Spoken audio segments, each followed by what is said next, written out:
Assalamualaikum warahmatullahi wabarakatuh. Saya Muhammad Hidayat bin Osman. Nombor matrik saya A19A1158. Saya pelajar di Universiti Malaysia Kelantan, kampus Kota. Saya mengambil kursus keusahawanan perniagaan peruncitan. Dalam video ini, saya ingin membentangkan tentang gelagat pengguna, yang mana pentaksiran akhir yang saya perlu siapkan sebagai penilaian terhadap subjek ini. Okey, terlebih dahulu saya ingin mengucapkan terima kasih yang tak terhingga kepada kedua ibu bapa saya yang telah banyak memberi sokongan, tunjuk ajar dan juga memberi kekuatan dalam saya menyiapkan pentafsiran akhir ini. Dan tidak lupa juga kepada individu yang terlibat secara langsung serta tidak langsung dalam penyiapan video saya ini. Dan terima kasih juga kepada Puan Nadia yang memberi tunjuk ajar, yang mengajarkan saya dalam kelas online yang tidak berhenti serta bentuk lumus dalam memberi tunjuk ajar dan berkongsi ilmu yang ada pada beliau. Okey. Dalam video ini saya akan membentangkan tentang persepsi, iaitu tajuk yang saya pilih sebagai pentaksiran akhir. Okey. Saya akan menerangkan apa itu persepsi, bagaimana itu persepsi, apa itu isi kandungan persepsi. Dan saya akan kaitkan persepsi dengan isu semasa, iaitu COVID-19. Okey, saya akan pergi kepada video berikutnya. Terima kasih. Okey, apa itu persepsi? Persepsi ini merupakan tanggapan dan juga pemikiran ataupun tafsiran seseorang terhadap sesuatu perkara. Persepsi dijelaskan melalui pemikiran seseorang itu dalam tindakannya bagi melakukan sesuatu. Persepsi juga dapat menghasilkan impak yang positif dan negatif berdasarkan apa yang difikirkannya. Okey, dalam memahami gelagat pengguna ini, seseorang usahawan itu perlu mengkaji persepsi-persepsi yang dihasilkan oleh setiap pengguna.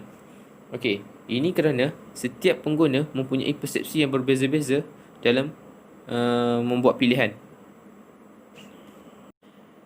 Bagaimana seseorang itu membuat persepsi? Okey, setiap orang akan membuat persepsi berdasarkan 3 tahap, iaitu tahap pertama pendedahan, tahap kedua adalah pemerhatian dan tahap ketiga adalah tafsiran. Pendedahan ini berdasarkan kepada 5 deria yang kita ada, iaitu penglihatan, pendengaran, rasa, bau dan sebagainya, dan deria melihat. Okey. Setiap deria yang kita ada ini, kita akan menghasilkan satu persepsi dan tanggapan terhadap sesuatu produk itu. Okey. Setelah itu, kita akan membuat pemerhatian terhadap sesuatu produk itu. Dan pengakhirannya, kita akan membuat tafsiran terhadap produk itu. Sama ada berkualiti atau tidak. Sama ada kita membuat pembelian ataupun tidak. Itu adalah tafsiran. Okey, sebagai contohnya, berkaitan dengan isu COVID-19 ini, COVID-19 ini, okey, pendedahan. Kita terdedah dengan pelbagai risiko berbahaya semasa virus COVID ini melanda.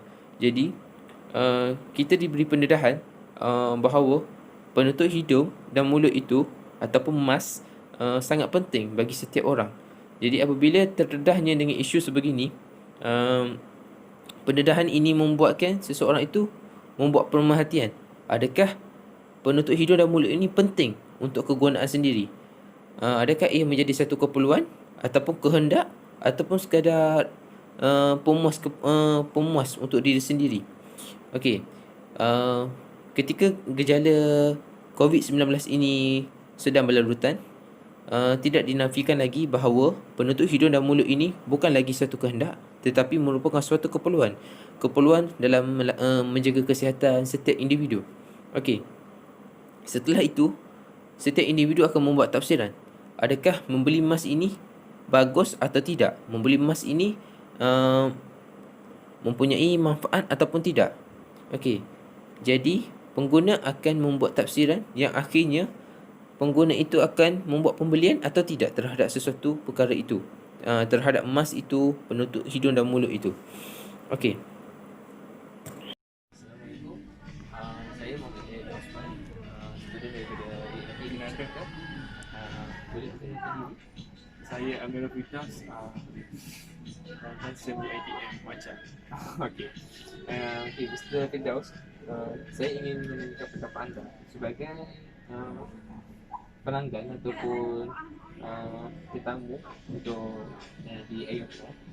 Cik Firdaus ni dalam memilih barang, apa perception Cik Firdaus dalam memilih barang-barang yang Cik Firdaus suka? Bagi saya memilih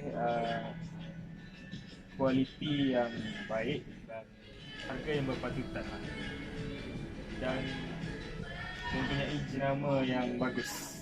Okay, sekiranya kain yang Cik Firdaus pilih ni mempunyai kualiti yang baik tetapi harga yang agak mahal, adakah Cik Firdaus berminat untuk membuat pembelian ataupun Cik Firdaus akan bertukar arah kepada harga yang lebih murah? Saya masih berminat kerana harga yang mahal dengan kualiti yang baik, saya rasa ia boleh dipertimbangkan. Okey, seterusnya saya ingin menanyakan Cik Firdaus, apa perception Cik Firdaus terhadap pasaraya AYAM ini? Adakah pasaraya ini memberi kepuasan kepada Cik Firdaus ataupun pasaraya lain memberi saingan lagi kepada AYAM?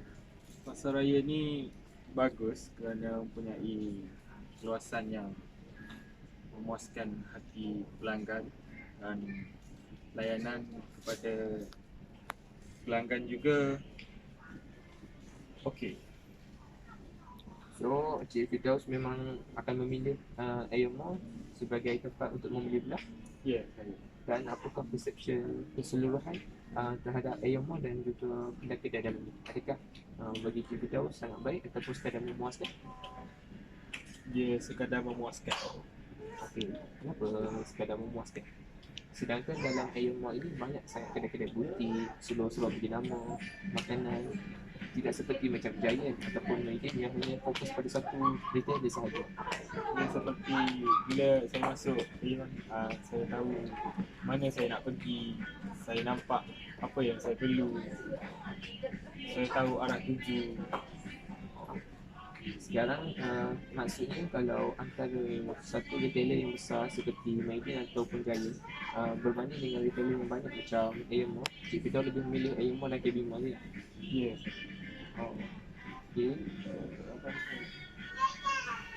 Mungkin sekadar itu sahaja untuk pertanyaan saya untuk kali ini. Terima kasih atas kerjasama. Okey, sekadar itu sahaja pembantangan saya tentang tajuk persepsi dalam subjek memahami gelagat pengguna ini. Dan saya mengucapkan ribuan terima kasih kepada Puan Nadia yang sudi mengajar saya di SEM ini dan banyak membantu serta memberi tunjuk ajar dalam menyiapkan pentafsiran akhir ini. Saya doakan supaya Puan Nadia sentiasa sihat dan dirahmati Tuhan Allah Subhanahu Wa Taala dan berjaya serta bahagia dunia akhirat. Dan saya juga mengucapkan terima kasih kepada semua sahabat-sahabat, kawan-kawan yang banyak membantu juga, yang banyak memberi idea-idea tatkala saya tidak memahami apa